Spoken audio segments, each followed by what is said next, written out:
بسم اللہ الحمدللہ والصلاة والسلام علی رسول اللہ وعلی آلہ الطیبین الطاہرین واصحابہ الغر المیامین ومن تبعہم بإحسان الی یوم الدین اما بعد فاعوذ باللہ من الشیطان الرجیم بسم اللہ الرحمن الرحیم اقترب للناس حسابهم وهم فی غفلة معرضون۔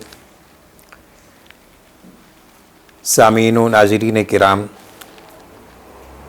قرآن کریم کا 17واں پارہ دو صورتوں پر مشتمل ہے، سورۃ الانبیاء اور سورۃ الحج، اور ان دونوں صورتوں میں جو چند موضوعات مشترک ہیں ان میں سے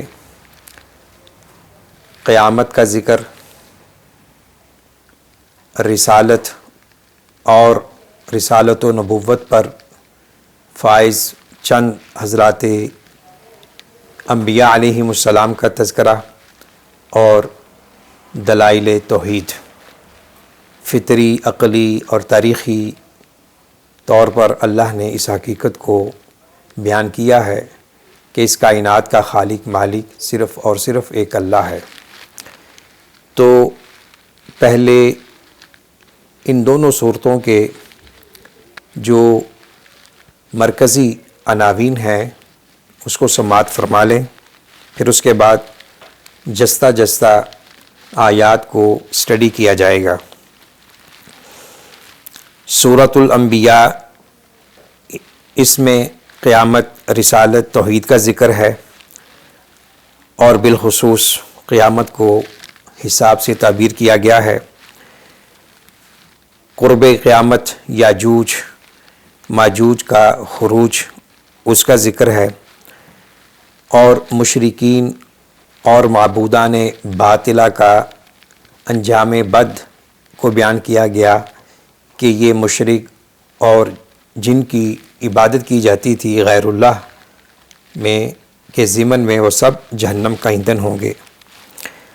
رسالت کے ضمن میں 17 انبیاء علیہم السلام کا ذکر ہے، حضرت موسیٰ، حضرت ہارون، حضرت ابراہیم، حضرت لوط، حضرت اسحاق، حضرت یعقوب، حضرت نوح، حضرت داؤد، حضرت سلیمان، حضرت ایوب، حضرت اسماعیل، حضرت ادریس، حضرت ذی الکفل، حضرت یونس، حضرت زکریا، حضرت یحییٰ اور حضرت عیسیٰ علیہم السلام جمیعا، اور آخر میں نبی آخر الزماں کا بطور رحمت للعالمین ذکر ہے۔ اور اس صورت کا خاتمہ ہوتا ہے رب احکم بالحق وربنا الرحمن المستعان علی ما تصفون۔ تو توحید کے دلائل کے حوالے سے یہ جو عقلی، تاریخی، فطری دلائل دیے گئے ہیں ان میں سے چند یہ ہیں: آسمان اور زمین ملے ہوئے تھے، ان کو جدا جدا اللہ نے کر دیا، اور ہر جاندار چیز کو اللہ نے پانی سے پیدا کیا۔ یہ پہاڑ، یہ زمینیں، بحر و بر، کشادہ راستے، ان کا ذکر ہے۔ آسمان کو بطور چھت اور زمین کو بطور اماج گاہ، بچھونا، اس کا ذکر ہے۔ سورج اور چاند کے نظام کا ذکر ہے، وہ خلط ملط نہیں ہوتے۔ سورہ حج میں جو باتیں مرکزی حیثیت کی حامل ہیں ان میں سے قیامت، بالخصوص قیامت کا زلزلہ، اور انسان کے تخلیق، خلقت انسانیت کے مراحل کا ذکر ہے۔ 7 مراحل: مٹی، منی، خون کا لوتھڑا، بوٹی، بچہ، جوان، بوڑھا۔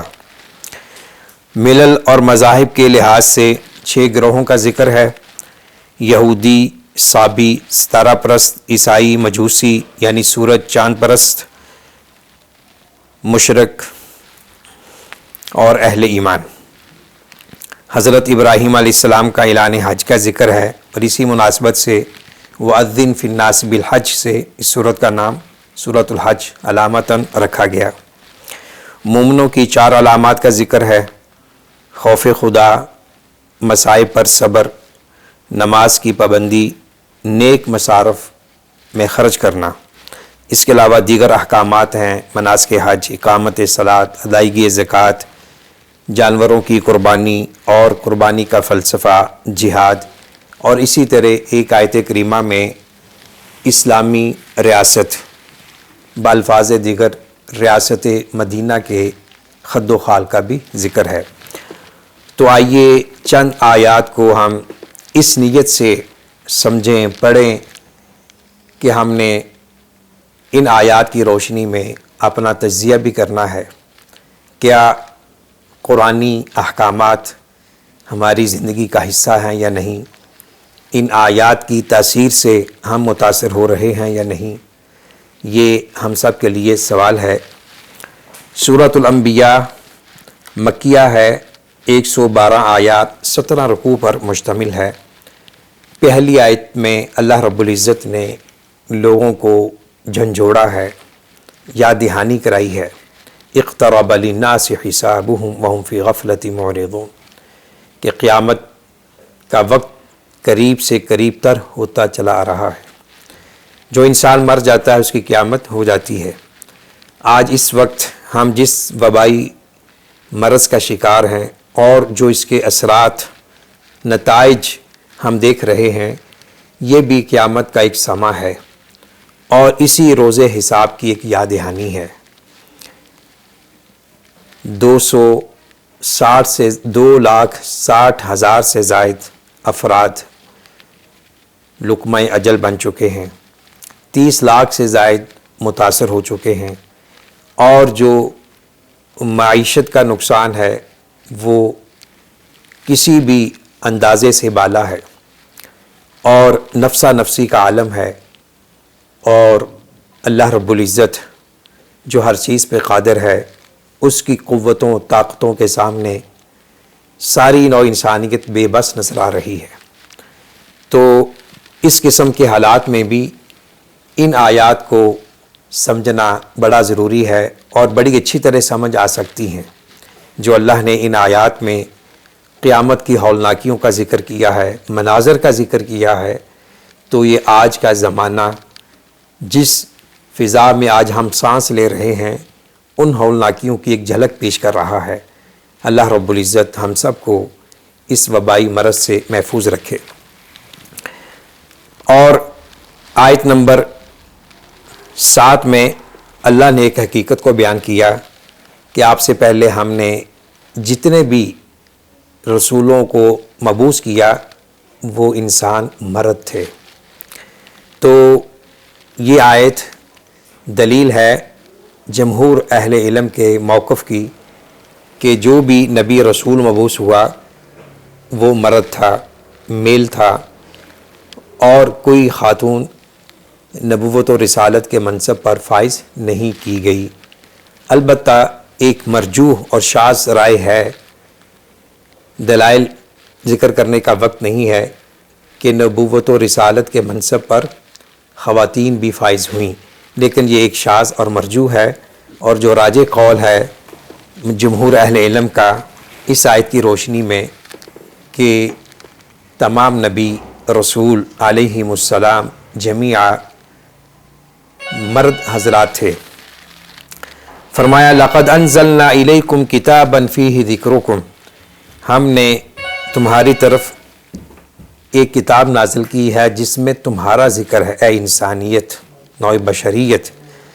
یہ کتاب رشد و ہدایت جو علم الوحی پر مشتمل ہے، اس میں انسان کا ماضی، حال، مستقبل، انسان کی اخلاقیات، اس کی نفسیات، اس کے رویوں کا تذکرہ ہے، اور یہ انسانیت کی فلاح و بہبود کے لیے ناگزیر ہے۔ بستیوں کو ہلاک کرنے کے ایک سبب کی طرف اشارہ کیا، وَكَمْ قَصَمْنَا مِنْ قَرْيَةٍ كَانَتْ ظَالِمَةً وَأَنشَأْنَا بَعْدَهَا قَوْمًا آخَرِينَ، کتنی ایسی بستیوں کو ہم نے ہلاک کر دیا جو ظلم کر رہی تھیں، سیاسی اعتبار سے، معاشی اعتبار سے، سماجی اعتبار سے، فکری اعتبار سے، ظلم کی ہر قسم گناہ کبیرہ ہے اور اللہ احکم الحاکمین کو وہ پسند نہیں ہے۔ جب زمین ظلم و ستم سے بھر جاتی ہے، اہل زمین والے یا زمین پر اقتدار تسلط جمانے والے ان کا جینا محال کر دیتے ہیں، ان کے بنیادی حقوق سے ان کو محروم کر دیتے ہیں، تو پھر اللہ کی طرف سے عذاب آتے ہیں۔ وہ اللہ جس کا تعارف یہ ہے، قُلْ هُوَ الْقَادِرُ عَلَىٰ أَن يَبْعَثَ عَلَيْكُمْ عَذَابًا مِّن فَوْقِكُمْ أَوْ مِن تَحْتِ أَرْجُلِكُمْ أَوْ يَلْبِسَكُمْ شِيَعًا وَيُذِيقَ بَعْضَكُمْ بَأْسَ بَعْضٍ۔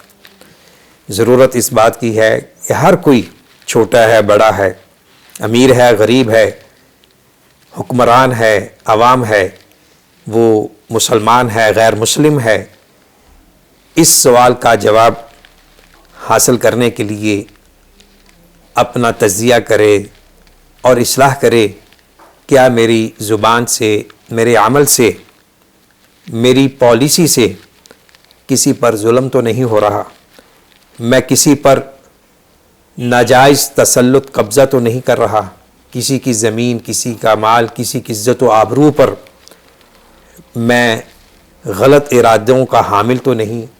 یہ سوال ہم سب کے لیے قابل تفکر اور قابل غور و فکر ہے۔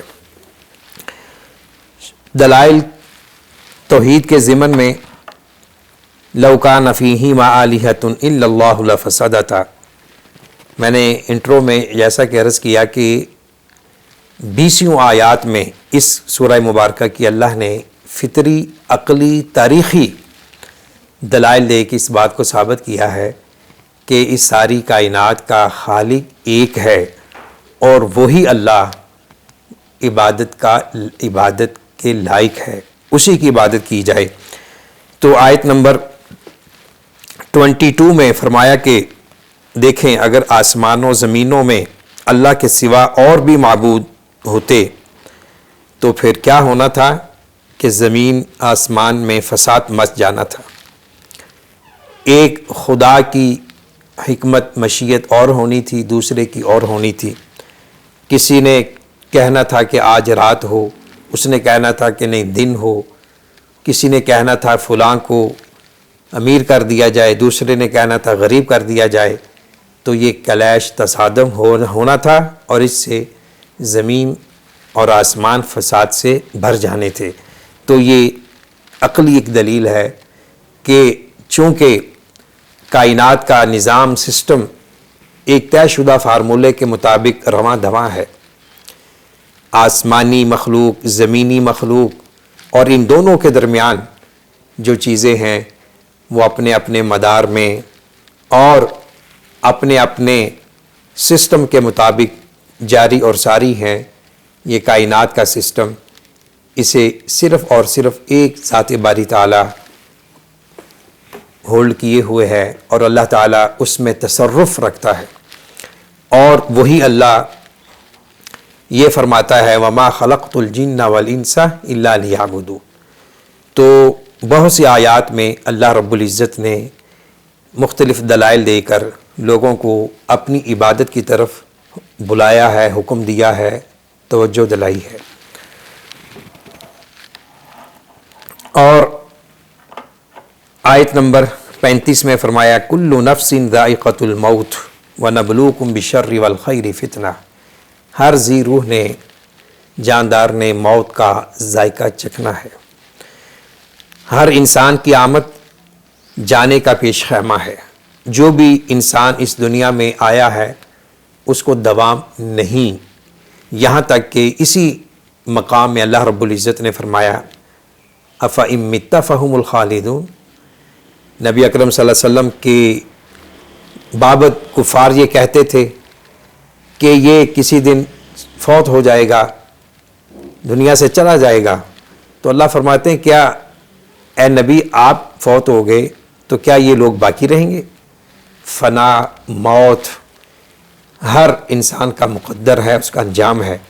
کل نفس ذائقۃ الموت کل من علیہا فان ویبقى وجہ ربک ذو الجلال والاکرام، بقا دوام صرف اور صرف ذات باری تعالیٰ کو ہے۔ تو موت کی یاد دہانی کرتے ہوئے ہر انسان کو اپنے حالات اور اپنے اخلاق و کردار کا بھی جائزہ لینا چاہیے۔ وَنَبْلُوكُمْ بِالشَّرِّ وَالْخَيْرِ فِتْنَةً، ہم شر اور خیر کے ذریعے تمہیں آزماتے ہیں، کہیں غربت دے کر، کہیں امیری دے کر، کہیں حکمرانی دے کر، کہیں حکمرانی سے معزول کر کے، کہیں سٹیٹس دے کر، کہیں بے مقام و مرتبہ کر کے، کہیں صحت دے کر، کہیں مرض دے کر۔ یہ سب اللہ رب العزت کی قدرت کاملہ کے رنگ ہیں اور یہ ایک آزمائش ہے۔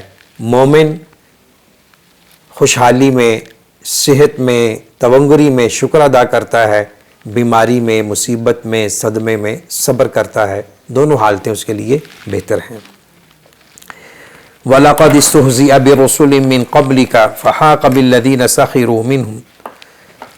اللہ تعالیٰ نے اس آیت میں نبی اکرم صلی اللہ علیہ وسلم کو تسلی دی ہے کہ یہ منکرین حق، انہوں نے پہلے بھی نبیوں کا انکار کیا، آپ کا بھی انکار کر رہے ہیں، لیکن ان کا یہ انکار ان کے لیے وبال جان بن جائے گا۔ آیت کریمہ کا ذکر ہے، 17 حضرات انبیاء علیہم السلام کا ذکر ہے، تفصیلی اور اجمالی دونوں انداز میں۔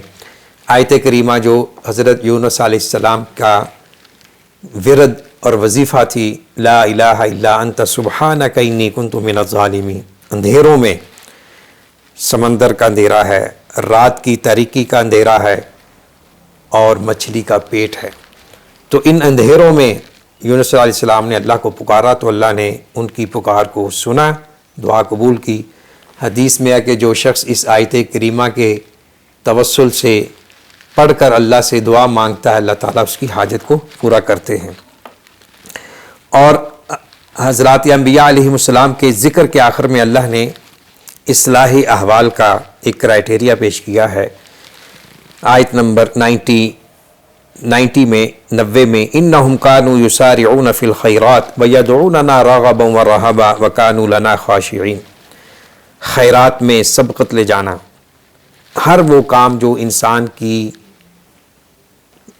سپورٹ کے لیے ہو، اس کی خدمت کے لیے ہو اور اسے فائدہ دینے کے لیے ہو، وہ کرنا چاہیے۔ خیر الناس من ینفع الناس۔ آج ضرورت اس بات کی ہے کہ اہل ثروت، اصحاب استطاعت اپنی تجوریوں کے منہ کھولیں اور ہمارے اوس پڑوس غربت، بے روزگاری کے جو بادل منڈلا رہے ہیں، ان حالات میں اپنے ارد گرد رہنے والے غریبوں کی، مسکینوں کی، بے روزگاروں کی مدد کریں اور ان کی خدمت کو پہنچیں۔ آیت نمبر 96 میں یاجوج ماجوج کا ذکر ہے۔ یاجوج ماجوج نسل انسانی کی 2 قومیں ہیں اور دوسری انسانی نسلوں کے مقابلے میں بہت زیادہ تعداد میں ہیں، ان سے اللہ تعالیٰ جہنم کو بھریں گے اور حضرت عیسیٰ علیہ السلام کی موجودگی میں ان کا خروج ہوگا، حضرت عیسیٰ علیہ السلام کی بد دعا سے ان کا ازالہ ہوگا۔ بعض لوگوں نے موجودہ بعض اقوام پر ان کا اطلاق کرنے کا تکلف کیا ہے، لیکن صحیح بات یہی ہے کہ یہ حضرت عیسیٰ علیہ السلام کے نزول کے بعد قرب قیامت بڑی نشانیوں میں سے ہیں۔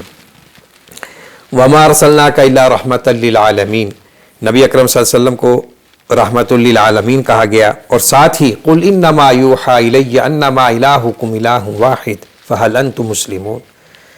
آپ کی صفت رحمت کا یہ تقاضا ہے کہ پوری نوع انسانیت آپ کے اس پیغام ہدایت کو مانے، تسلیم کرے جو وحی پر مبنی ہے، اور وہ ہے توحید، صرف اور صرف ایک اللہ کی عبادت، اور یہی چیز ساری نوع انسانیت کو جمع کر سکتی ہے۔ تو گویا کہ آپ کا بحیثیت رحمت للعالمین مبعوث ہونا ساری امت کے لیے ہے، امت اجابت اور امت دعوت دونوں کو یہ محیط ہے۔ سورۃ الحج 78 آیات ہیں، اس میں کچھ مدنی حصہ ہے، کچھ مکی آیات ہیں، 10 رکوع ہیں اور اس میں 2 سجدے ہیں۔ تو اس سورت کے آغاز میں فرمایا یا ایھا الناس اتقوا ربکم ان زلزلۃ الساعۃ شیء عظیم۔ اے لوگو، تمام لوگ، جنوب سے شمال، مغرب سے مشرق، جزائر فجی سے لے کر جزائر انڈونیشیا تک، ساری نو انسانیت اس آیت کا مخاطب ہے۔ اپنے رب سے ڈرتے رہو، قیامت کی ہولناکی، قیامت کا زلزلہ بڑا شدید ہے۔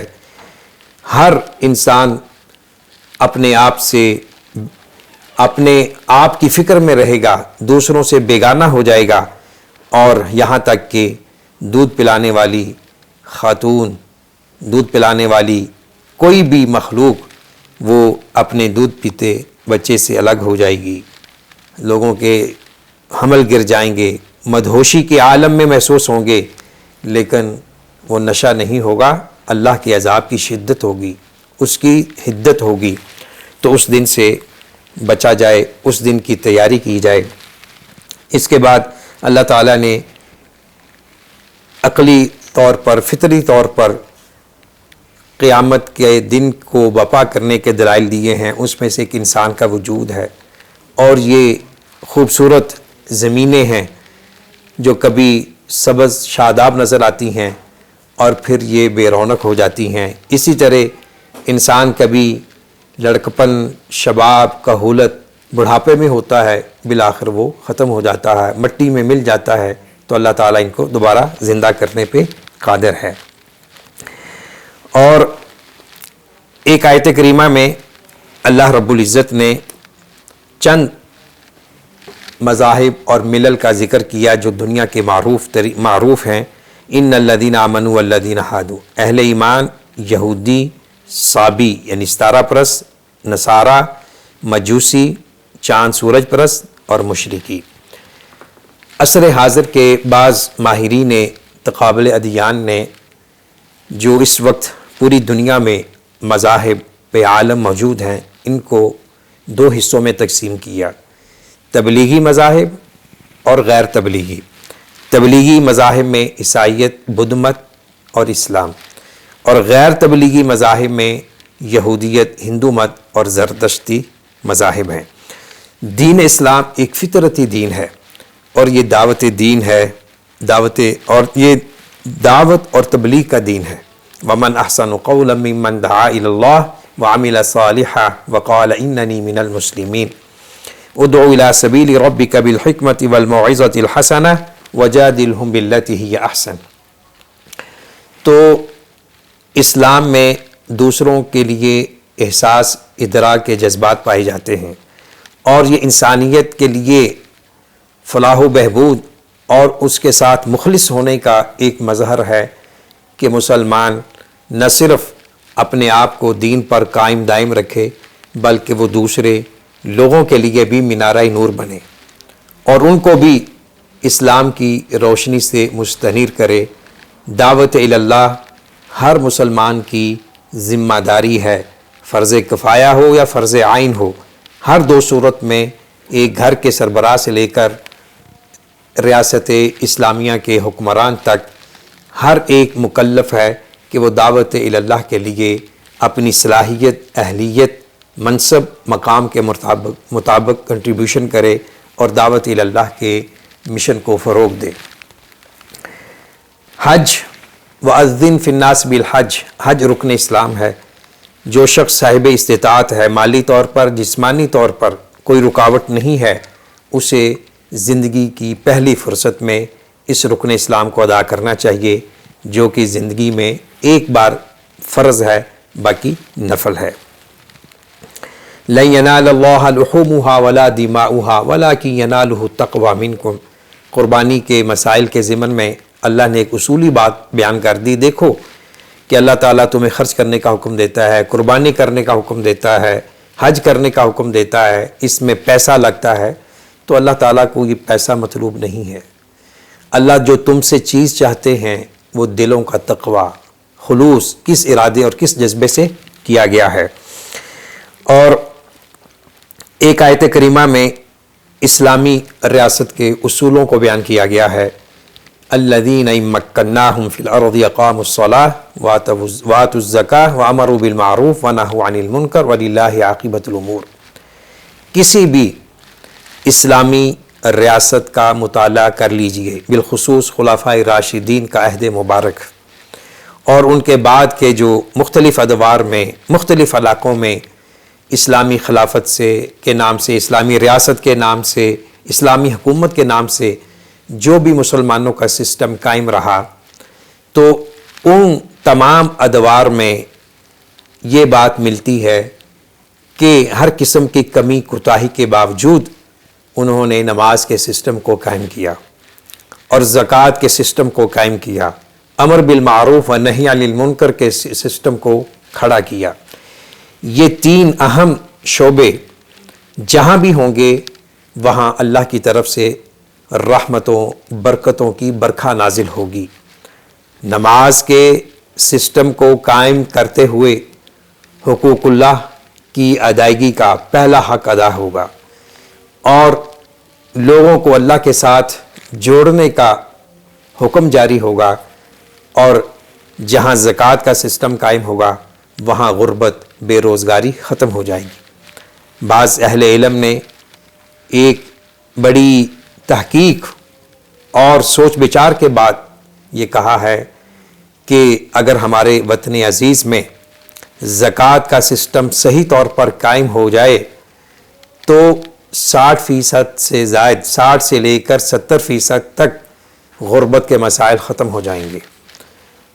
ہمارے اہل اقتدار اور جن کے ہاتھ میں زمام کار ہے ان کو اس طرف توجہ دینے کی ضرورت ہے کہ اسلامی معاشرے میں نماز اور زکوٰۃ کے سسٹم کو قائم کیا جائے۔ زکوٰۃ اور نماز کے سسٹم کو قائم کرنا کسی بھی اسلامی ریاست کی بنیادی ذمہ داری ہے۔